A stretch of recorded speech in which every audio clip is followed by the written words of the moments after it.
In 1996, a man bought an abandoned house on Sycamore Hill, hoping to fix it and flip it for profit.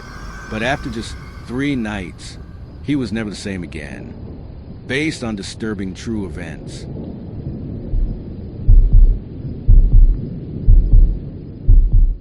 They say every town has a house that everyone avoids. In Millfield, Pennsylvania, that house sat on top of Sycamore Hill, and for some stupid reason, I decided to buy it. I'd been flipping houses for 5 years. Ever since I left my job in the city, I'd found peace in fixing what was broken, taking old, forgotten structures and breathing life back into them. So when the real estate agent called me about a great deal in Millfield, I didn't even hesitate. It's been on the market for decades, she said. It needs work, sure, but the land alone is worth the price. I should have asked why no one wanted it. The first time I saw it, the sky was overcast. The house stood at the top of a winding hill lined with bare sycamore trees. Its paint had long peeled away, windows boarded up with rotting plywood, and the front porch sagged like a broken spine. Still, there was something about it. I bought it the same day. The first night, I camped out in the living room with my sleeping bag and a thermos of coffee. No electricity yet, just candlelight in my old toolbox. I always like to sleep in the houses I renovate. Feel their bones, get to know them. That night, the house felt restless. Every creak and groan echoed like a whisper. And sometime past midnight, I thought I heard footsteps upstairs. Slow, deliberate. I told myself it was the wind, or maybe a raccoon. I didn't sleep much. The next morning, I started clearing debris from the living room. The floorboards moaned under my boots as I moved from room to room. In the hallway closet, I found a trapdoor hidden beneath a rotting rug. It led to the basement. I hesitated before opening it. Something about the air changed, like the house was holding its breath. I flicked on my flashlight and descended the narrow wooden steps. The basement was massive, far bigger than it should have been. The walls were lined with old, moldy shelves, filled with glass jars. Most were empty. A few what looked like hair, teeth, and something cloudy floating inside. I tried not to gag. In the far corner, there was a metal door, unlike the rest of the house. It looked new, untouched by time. It was locked. Later that afternoon, while ripping out drywall in the upstairs hallway, I found a note wedged behind a beam. The paper was yellowed and brittle, but the writing was still clear and frantic. Do not open the basement door. It doesn't like being seen. The house remembers. It watches. Don't stay past 3 nights. You can't fix this. You can't fix her. Stared at it for a long time.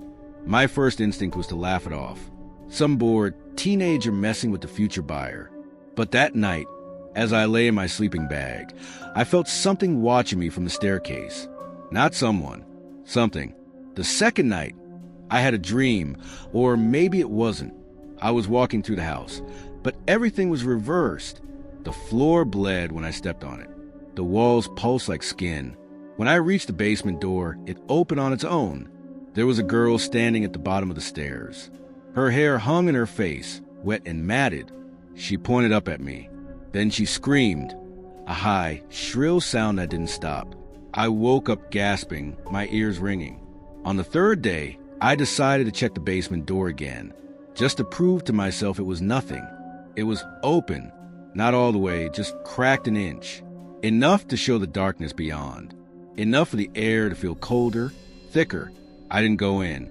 I nailed the basement shut, packed my tools, and told myself I'd leave the next morning. Take the loss. Sell the house as is. But that night, the third night, the house changed. Around 2:47 a.m., I woke up to the sound of the front door creaking open. I sat up slowly. Footsteps padded across the floor toward me, bare feet on wood. I grabbed my flashlight. The beam flickered, then died. The air grew thick, like breathing through cotton. I heard a voice, soft, female and close. You shouldn't have opened the house. I turned toward the sound and saw her, the girl from the basement, standing in the hallway. Only now, her eyes were gone, just hollow, weeping holes. She smiled, and then the house screamed.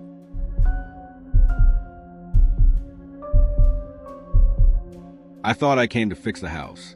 But the truth is it brought me here. And now it won't let me leave because she isn't done with me. Scene 1. The house fights back. I tried to destroy it. Took a sledgehammer to the walls. Tore out the floors. Burned the furniture in the yard. But every night it rebuilt itself. I watched with my own eyes, with twisting, glass unshattering, wallpaper crawling back into place. The house didn't need me to fix it anymore. It was alive, and it wanted me to stay. Scene 2. The voice in my head. I started hearing her voice. Not in the walls now, inside my mind. We can be whole again, Daniel. You have the missing piece. Come downstairs. I boarded up the basement days ago. Bolted it shut. Chained it. But the door was always open when I woke up. Always inviting. Scene 3. Time is breaking. I stopped sleeping. Couldn't. Every time I closed my eyes, I'd fall into another version of the house. 1890, 1922, 1954. Different decades, same curse. I saw other people, other victims. A woman who stitched her eyes shut with wire. A man trying to claw out his tongue. A child trapped in the mirror, screaming silently. And always her, the girl.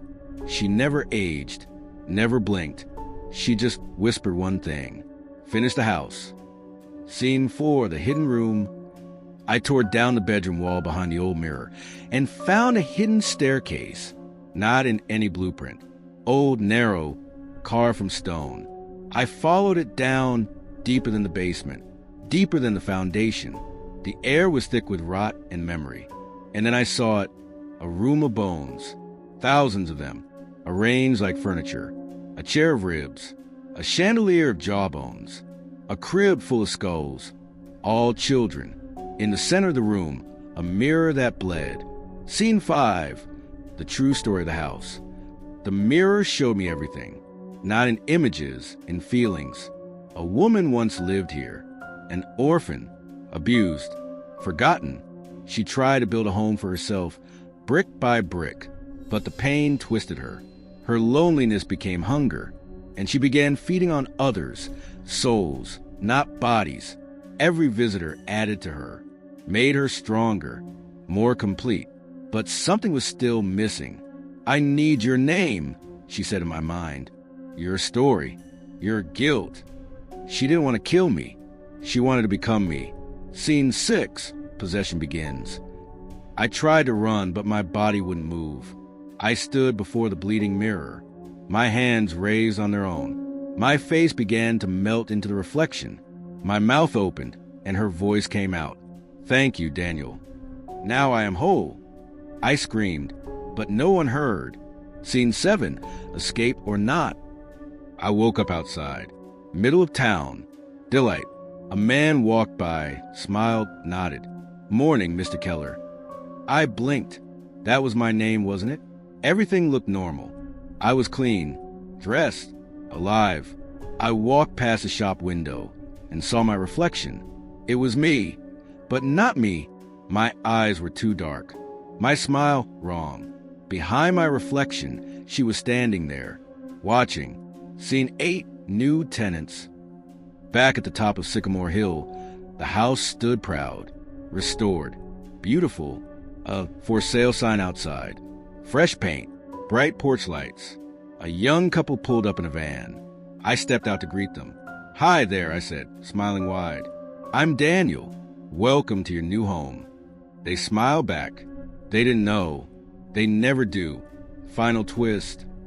As I handed them the keys, I looked toward the second floor. She was there in the window, smiling, because now we lived in the house. And the house would never be empty again. Some houses aren't haunted.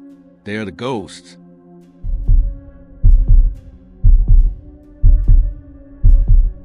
After the third night, the house stopped pretending, and I realized something terrifying. I wasn't renovating it. It was reshaping me. Scene 1, no escape, morning after.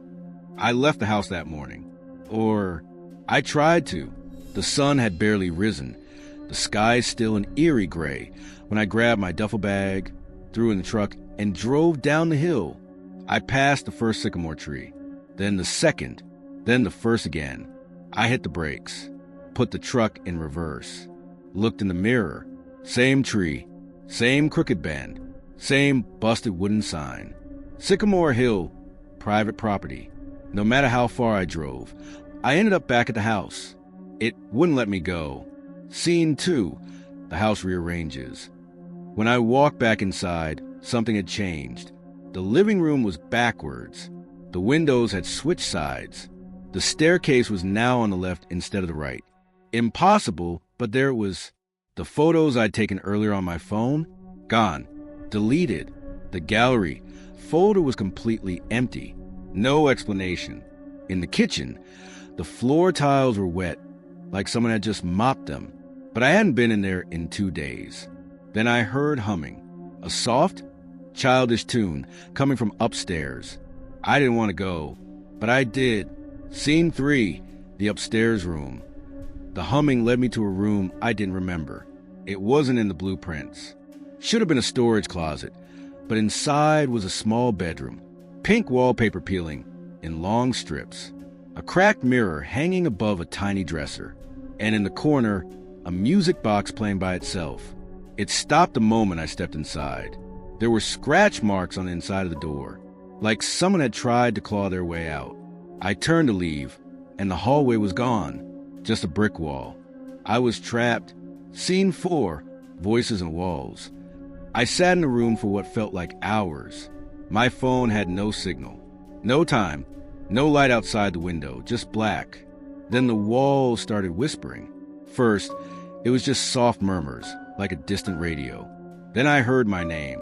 Daniel. That was my name. I stood up, heart pounding.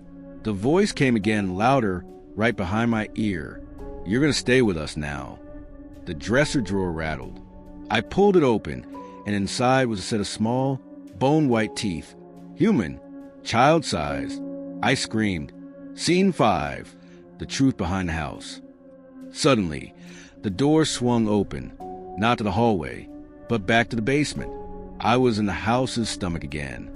The jars were gone now, replaced by dolls, hundreds of them, some missing eyes, some with cracked faces, all staring at me. On the far wall, words had been scratched deep into the stone. We built this place to keep her in. She ate the others. She wants to be whole. I ran, but the stairs were endless. No matter how far I climbed, I kept coming back to the same spot. Scene 6, mirror room / time collapse. I was standing in the same house, but it looked new, clean, bright. Voices echoed downstairs, laughter, music, a party. I peeked through the hallway. A little girl in a white dress stood by the stairs, staring at me. Are you going to let me out now? She asked. I backed away. Then she smiled. The same horrible smile I saw on the girl 3 nights ago. Black teeth, empty eyes. The world shimmered. I fell backwards, crashing through mirror after mirror. Scene 8, waking up or not. I gasped awake, in my sleeping bag, in the living room. Sunlight streamed through the window. Had I dreamed it all? I grabbed my phone. It said July 10th. But I arrived at the house on June 26th.